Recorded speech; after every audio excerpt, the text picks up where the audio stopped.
I'm Paula Ioanide. I'm a professor at Ithica College in the Center for the Study of Culture, Race, and Ethnicity. And I teach mostly around comparative race and ethnicity studies. Excellent. And today we will be discussing your work, Emotional Politics of Racism, How Feelings Trump Facts in an Era of Colorblindness, which came out a couple years ago now. But maybe if you could start by telling us what this idea of emotional economies is in a thumbnail, and kind of what the emotional politics means. Sure. Well, I think in the last 4 years, unfortunately, the book that I wrote in 2015 became a little too relevant. You know, what I was trying to capture is that the organization of political emotions has a lot more to do with how people direct and channel their votes, the things that they think are kind of pressing issues, than we give credit for. I think in many ways what the book was trying to show is that not only is the organization of public feelings really critical to how people understand current political landscapes, but the way that they attach their emotions to particular concepts. And I was working with the concepts of crime, immigration, welfare, and terrorism. And around those 4 topics, the political emotions, the emotional economies that get attached to those concepts have a lot to do with racism. They have a lot to do with gendered racism, meaning that all of those issues have deep, deep associations in people's minds. What kind of groups are associated when people say criminality, or when people say terrorism, or when people say welfare, or when people say quote unquote illegal immigration, right? And so I was trying to show that essentially the idea that facts and evidence, sociological realities that we as social scientists, as academics, as scholars know to be true, have proved to be true. For example, that there are systemic patterns of discrimination against people of color in the United States in virtually every single sector of life. Regardless of that sociological reality, people will attach belief systems, even false beliefs. They will attach misinformation. They will be in various forms of denial around the sociological realities. And I was trying to contend with, what do we do when people's feelings trump facts? What do we do in the face of the reality that evidence doesn't seem to make a difference for some people, right? And I think the Trump era essentially showed us that a total sort of failure at sociological facts-based evidence making a difference in shifting people's political beliefs, and therefore their votes, and therefore where we allocate resources, what kind of policies we make, and so on and so forth. I was setting that up as a problematic that I thought needed much greater attention than it was being given, in part because the presumption is that rationality will sort of win the day. And I'm not saying that in certain cases it doesn't. I don't want to set up a false binary between emotions and rationality.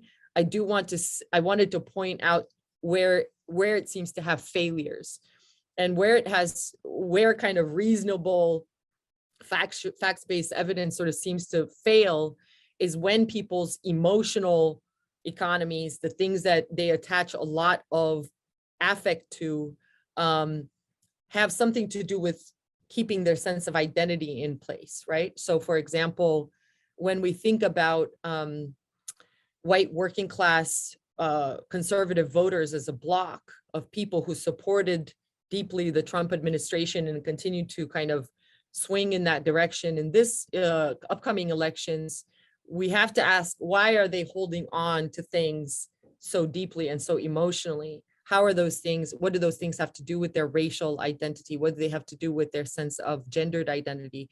What does it have to do with a sense of white victimization that is a perceptually felt thing for those people? and against whom this idea of factual sociological realities doesn't seem to be an effective method to sway them in a different direction. So that was the problematic I set up, and it was an invitation to other scholars to essentially explore the manufacturing of political emotions more deeply, as well as really think about it through a race and gendered and political economic lens, so that we could actually have better tools to negotiate what to do in those moments when evidence seems to make no difference. So yeah, let's talk a little bit more about kind of what those emotional economies and that identity might entail. And one of the things that you bring up is this idea of a colorblind discourse, which I found fascinating. And then we can get into kind of how this is turned into criminality of Black bodies and how it plays out in the justice system.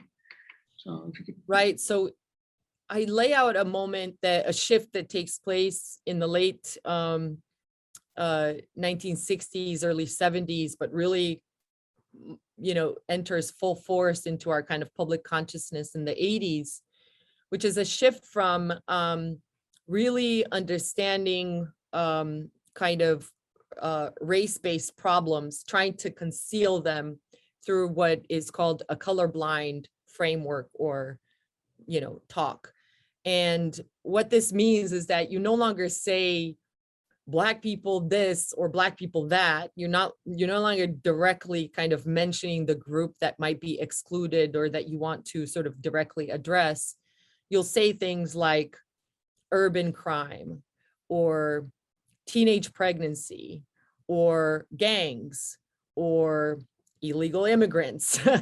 And all of those will be colorblind in a technical sense, in that they could apply to anyone, right, who kind of falls within that category, but that in reality have deep public associations with specific racial and ethnic groups, right? So that as soon as you say welfare queen as a technically colorblind coded word, even though the number of recipients who are receiving public assistance in the form of what most people think of as, TANF or formerly Aid to Families to Independent Children, the number of recipients are predominantly white, but of course, because of the media machine that manufactured the particular race and gendered association with Black women as welfare queens in kind of Reagan's discourse, what happens is that you can have this kind of duality of colorblind discourse coupled with actually very deeply raced and gendered associations,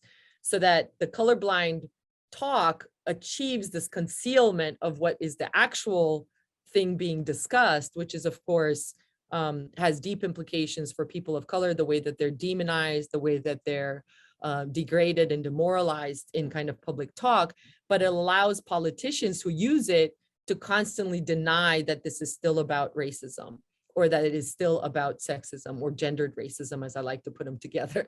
So then it makes it much more difficult to sort of catch people in the way that they're expressing discrimination, because they can always kind of have this backup to say, well, I'm not talking about Black people, I'm talking about criminals who broke the law.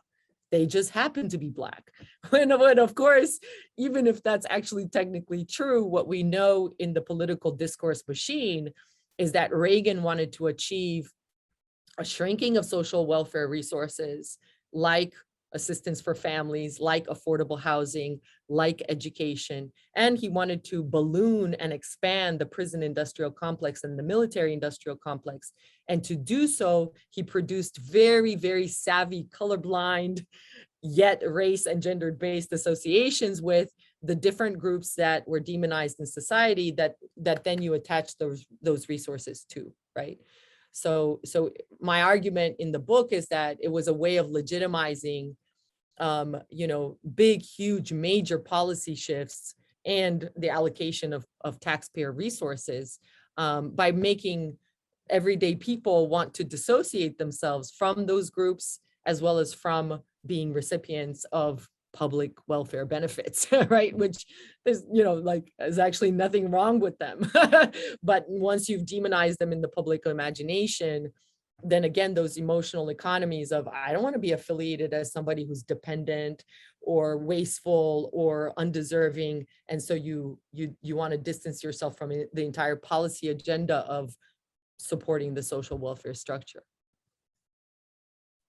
Yeah, no, that's very interesting because it's a way of talking about systemic white supremacy without actually addressing that it exists. And you can actually deny that it exists via this kind of coded language, but isn't actually, you can also deny that there's a code. Yes. Right. So Yeah. And that's how the emotional economy plays in. Is that the like? Well, yeah, the emotional economy plays in that it's a duality where everybody knows you're talking about people of color, but it gives this kind of way out to admit that that's what you're actually talking about.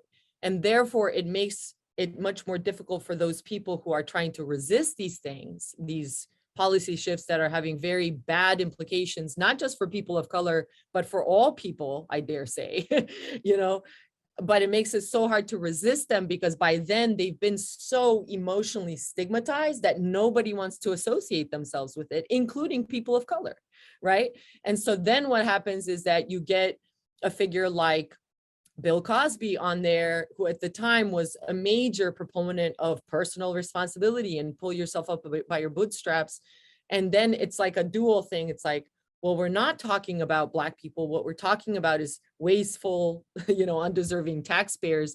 And then it gets so emotionally stigmatized that now you not only make the recipients of those social benefits feel ashamed and humiliated, but you make on a policy level a kind of public investment in wanting to divest from those resources, because who would want to be affiliated with these really negatively stigmatized things that, you know, and it exacerbates racism on the part, let's say, of poor white people who themselves are public benefits recipients, right? But now are saying, I don't want to be affiliated with those people of color who are undeserving, quote unquote, right? And so then it sort of also creates a divide and conquer tactic that's super effective amongst working class people who actually have a lot of shared interests across race.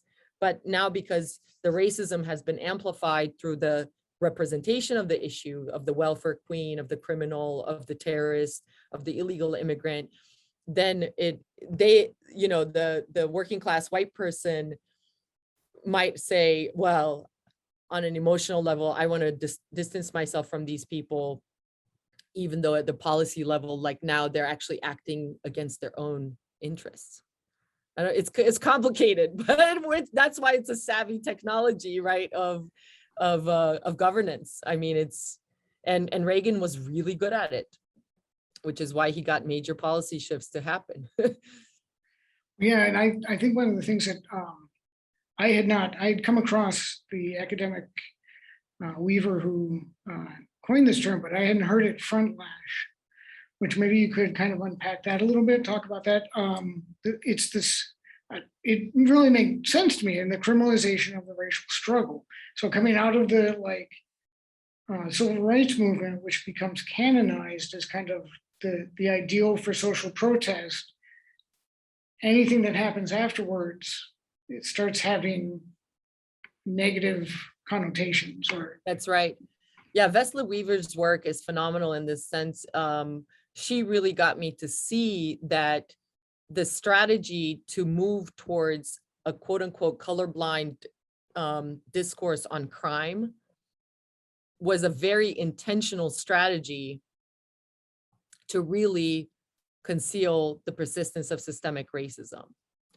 And what happens is that the strategists who are putting this forward understand that if they could criminalize protest and they could criminalize communities of color who were at that time, you know, in the forefront of the 1960s movements, many of which were just like today, critiquing systemic police violence, critiquing various forms of institutional racism, that if you could demonize and criminalize those activists and make it look like it's about crime as opposed to racism, then, you know, you had a really good strategy for sort of quelling public support for initiatives that were taking seriously the critique of systemic racism that various people of color's organizations were putting forward and delegitimizing those, but it also allowed for the ballooning of the prison industrial complex.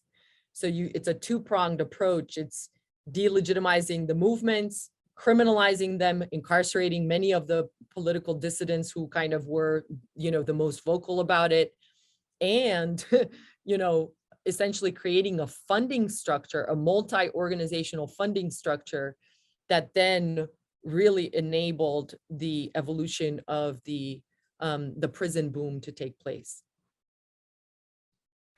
Yeah, and that idea of, someone who's advocating for poverty, someone who's in poverty and saying that we have these Black mothers who need help, turning them into a welfare queen, driving a Cadillac and eating steak every night like Reagan and Bush, the Willie Horton too.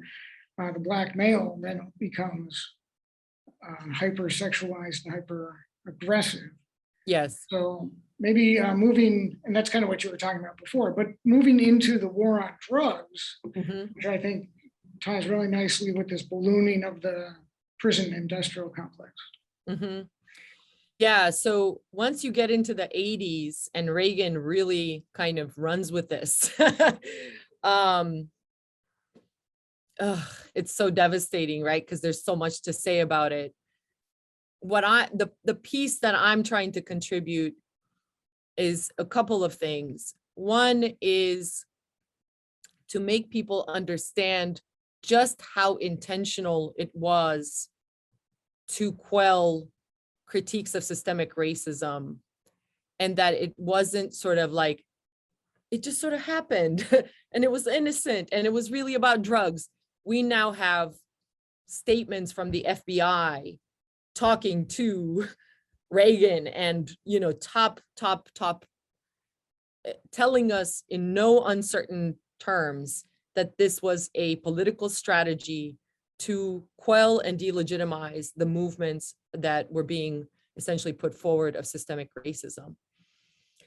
The other thing that happens in this moment, though, that you can't ignore is that just as people of color are sort of winning a little bit more access and openness to just entering the structure, not necessarily like nothing even close to reparations and a real equitable redistribution of resources, but just getting access, right, to various jobs, employment, education, and so on, or housing for that matter, right? Like thinking about Fair Housing Act of 68 just eliminates redlining, right? Like all of these kind of watershed periods of legislation, just as they're getting entry into that, the sky falls at the global economic level, in the sense that there's a major global recession, and there is, with Reagan's kind of neoliberal kind of let's push forward with free market Reaganomics, what happens is a major deregulation and deindustrialization process that really detrimentally affects communities of color, working class communities of color, as well as white working class communities, right? Through that process of closing up the factories, taking out all of those jobs and shipping them overseas, as well as the corporate tax rate, right? Like, or the contribution of the business elite to the tax base shrinking and shrinking and shrinking, right? So you have fewer resources at the federal tax level, more allocation towards prisons and militarism, less and less for social welfare, and essentially a total crisis as far as jobs. All of that converges, right? As Ruthie Gilmore very astutely has put forward in many, many different areas and arenas, right? Into the state solving this crisis through a prison boom, right? It takes care of surplus labor and all those people that are out of work. When you think about why so many, I live in New York, right? Almost every single state prison in New York is located in a rural white community and not in the big cities, right? Because these are the same people that are being put out of work and whose rural land is being put out of production from that globalization structure, right? So there's that surplus land, there's the surplus labor, there's also the massive unemployment rate of people of color, especially men of color in the cities, who now are turning right to how are they going to make ends meet. And if you have to go to, and I'm not saying everybody did this, right? But if there's a lot of people out of work, and then you have, of course, more complicated issues like surplus public finance capital, where you're going to reinvest post, and so her argument continues to stand. I think it's, people want an easy answer to, oh, the war on drugs, the war on drugs. There were major changes in how we punish, how long we punish, conviction rates, minimum sentencing, 3 strikes laws. All of that came right as kind of part and parcel of this boom. But what I want to emphasize is that you wouldn't have had those shifts unless you had a kind of political economic impetus to do it. In other words, you had the people that would justify the incarceration, you had crime at the top of people's public feelings and minds, right? You had all of these political economic crises that then prisons would solve.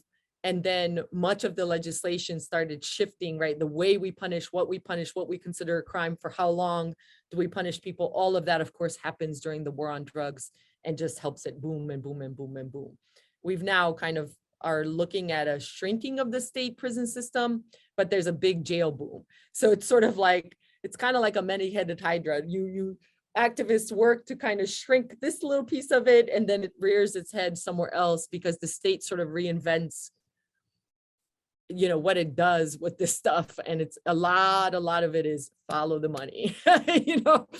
Who's making money? And when I say making money, I'm not talking about profit, because the most prisons are state and operated and run. I'm talking about running economy. So literally, whose job is being kept, which unions, the correctional officers unions, the police unions, have a vested investment in keeping the system going. The court system has a huge investment, right? Like there's all of these arms into what keeps this economy running off of the backs of largely impoverished,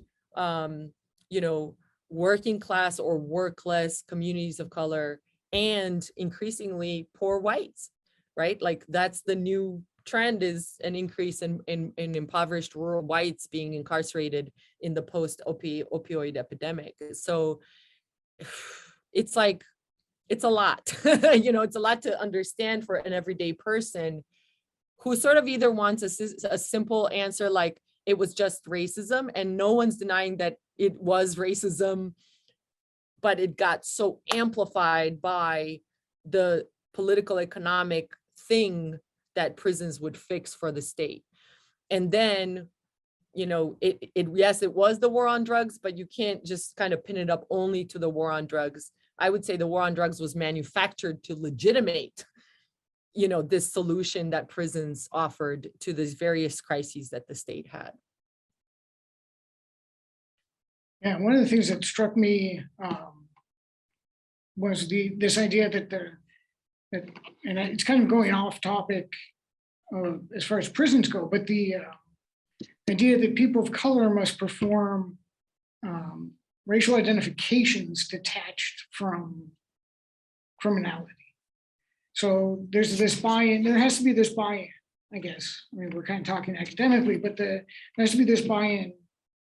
I think you used Bill Cosby before, where he has to, in order to be not seen as not to engage that emotional anxiety. That's right. White people, he has to perform as though he's a white person. And no, I would actually, yeah. I would say it differently, which is that the association, the negative association becomes so emotionally charged with criminality, welfare defendant, for Latinos, it's primarily with undocumented immigration, right? Or having too many kids, or all of these kinds of stigmatizations that get put forward in the media, and that Reagan is so good at kind of putting forward. And that Clinton, by the way, continues, right? With the Welfare Reform Act and all of these things. I would say that once you stigmatize and racialize and gender an issue, right? Like it has very strong associations in people's minds. It's not that you want to be white, it's that you just want to not be bad like that, right? And so there's a bifurcation that happens even within Black communities where people are genuinely convinced, I don't want to be like what this stigmatized thing that they tell me. I'd rather be on the personal responsibility side, on the, I want to be independent and not dependent on the state, right?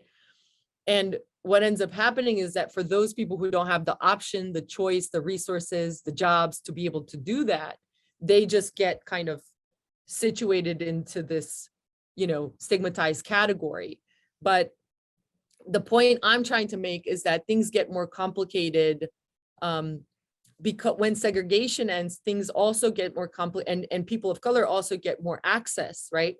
You have some people who then, people of color who then reinforce the state's discourse around criminality, around, you know, these bad immigrants who come here to have too many kids, around, you know, these terrorism, or, you know, all of these kinds of really emotionally charged issues. And they sort of become the mouthpiece that then reinforces the state's discourse. So it sounds like they're saying the same thing, and they are in some ways, but they have very different motivations for saying it, right?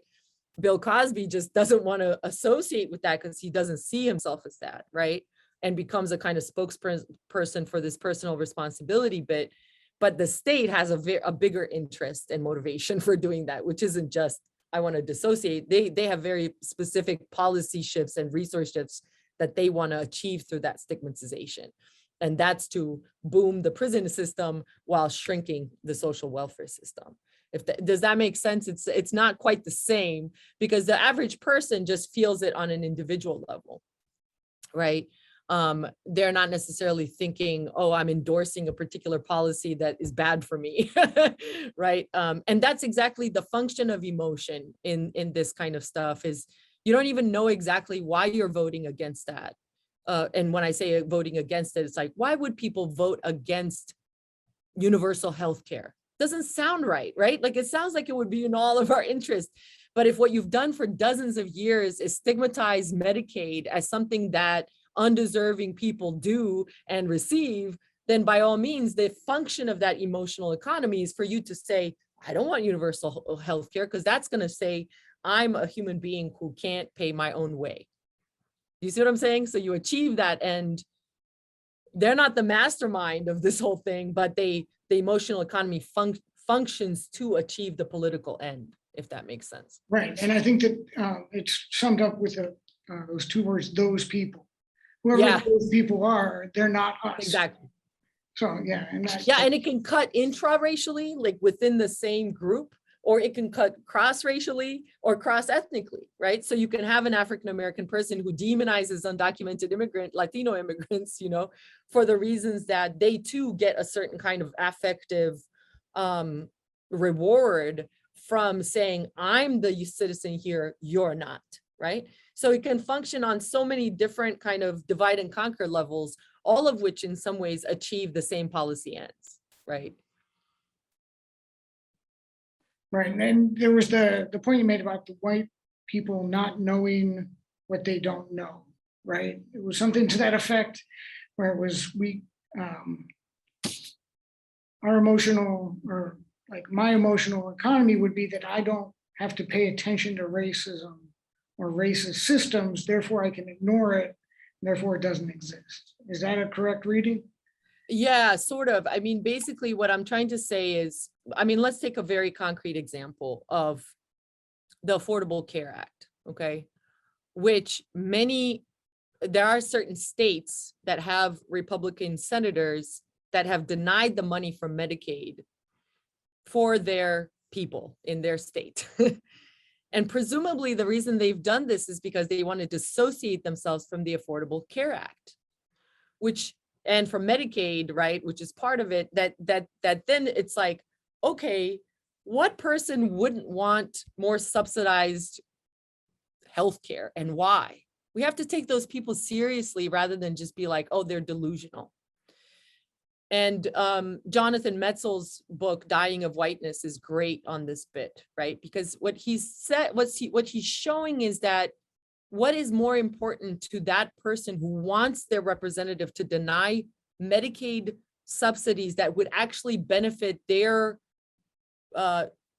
condition of cirrhosis or some kind of, thing that needs a chronic illness that needs a lot of subsidized healthcare funds for the person to live, right?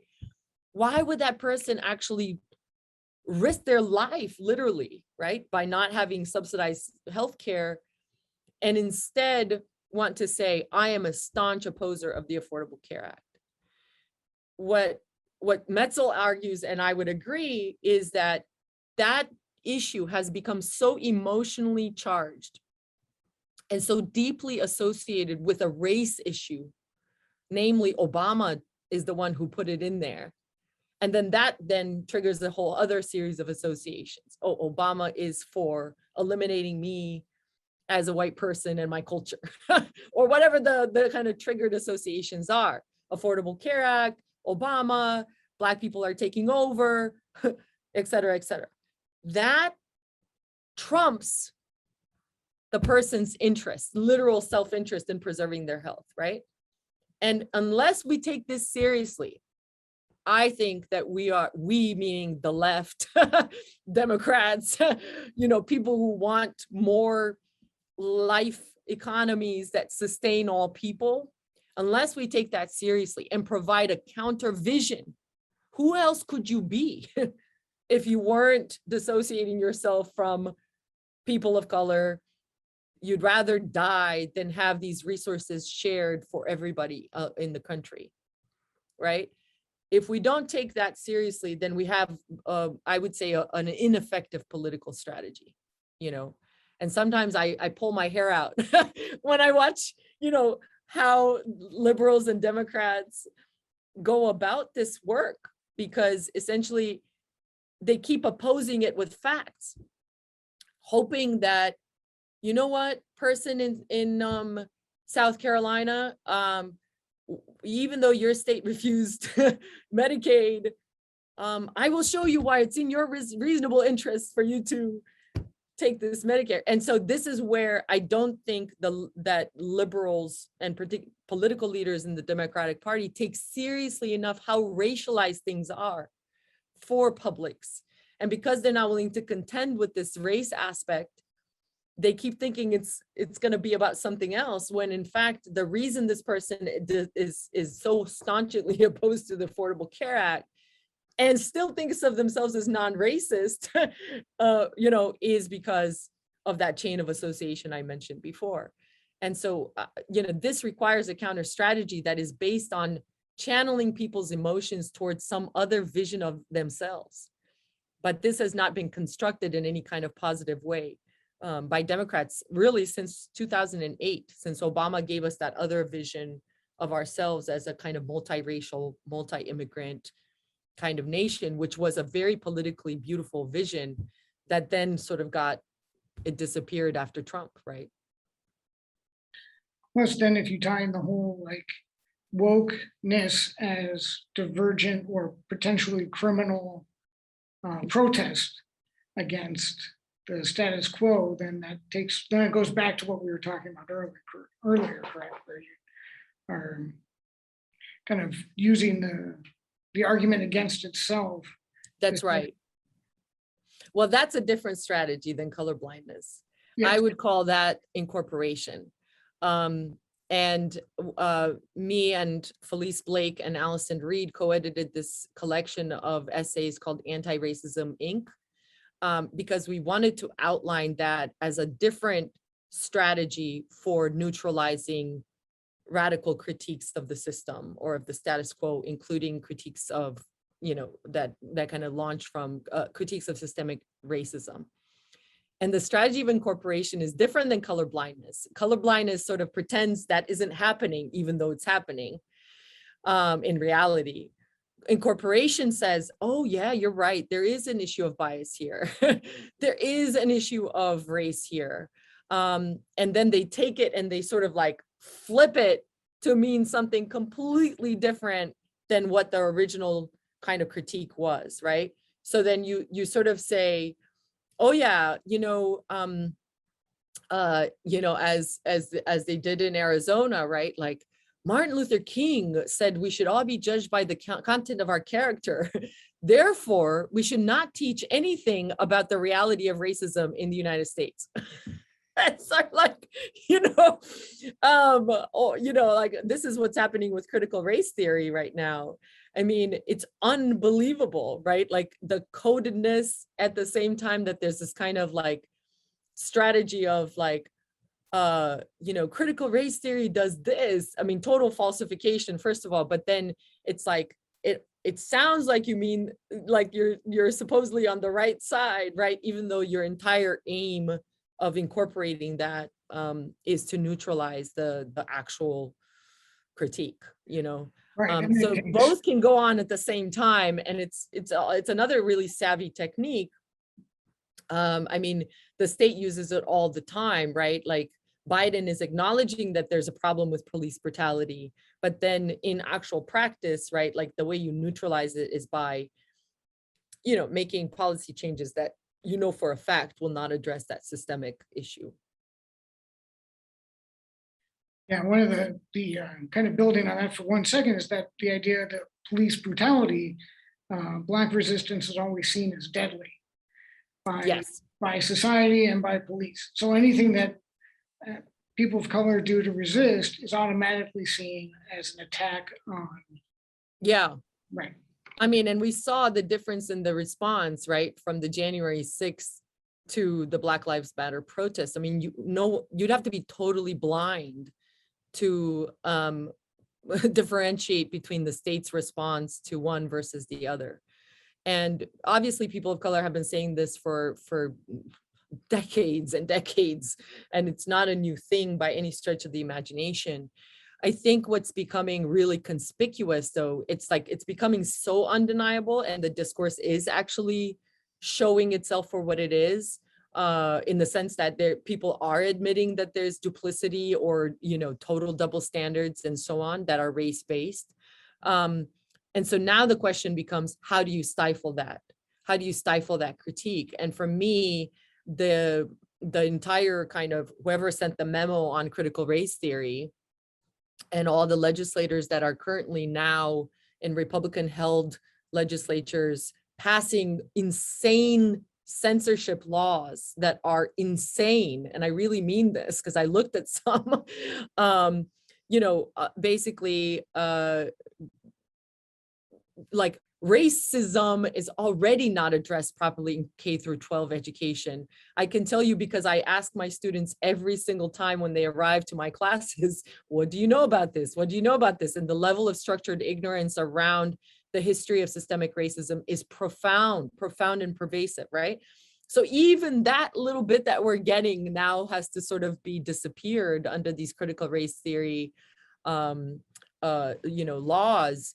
And so it's sort of astounding to me, or I guess it's manifesting once again, the question of, will this country, and particularly the dominant white, kind of majority that continues to lead it and have the advantages from the past systemic racism and present policies, will we want to reckon with our past and our place in it and our responsibility, our political and ethical responsibility relative to those injustices and to the persistence of those injustices? And what I'm hearing from a huge faction of America is no, bury it, and denial. And what I'm hearing from another faction is, please, can we finally contend with this? Because it's killing all of us, right? Like it's making us completely fall apart as a nation. And I don't know where we'll land. I'm not very optimistic. I tend to stick with the people who are willful and willing to look at that history and reckon with it, and reckon what it means for us as individuals as well as a group, as white people, right? But it's a very tough political moment to try to make sense of that, because we're operating with false beliefs, false misinformation, a total denial of the realities of of systemic racism, and a politically charged atmosphere where none of this is like, there's no dialoguing involved anymore. There's just throwing things, and so it's a dangerous moment for sure. So just to kind of maybe end on a more hopeful note, Yeah. This ethical witness that you bring up at the end of the book, maybe we could end on that as a potentiality. Yeah. I mean, as James Baldwin said, I have to have hope because if I don't, right, we fall into a kind of cynicism that leads to a kind of pervasive platform for corruption. Where I tend to situate my hope is in the people who continue to fight for justice, for bringing up these critiques, in trying to slowly make policy changes that, chip away at the massive ills that mass incarceration and police and violent policing and militarized policing have kind of brought to us. But I also am very hopeful about our youth, and I say this because I see them arriving to the classroom with much greater levels of interest and awareness. They're astute on climate change. They're astute around systemic racism. They've done their own work to kind of educate themselves on these issues. And they're ready to act. They understand the urgency of the moment. They're not, they're not confused about the stakes on any account.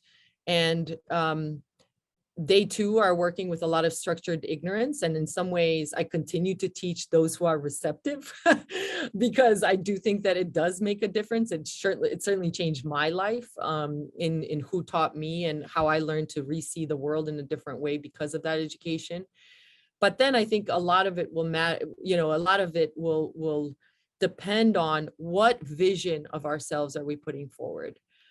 I think we know a lot what we oppose. I think on the left and on kind of people who are trying to work towards equity, we have yet to put forward a vision of ourselves, of what we're actually trying to build.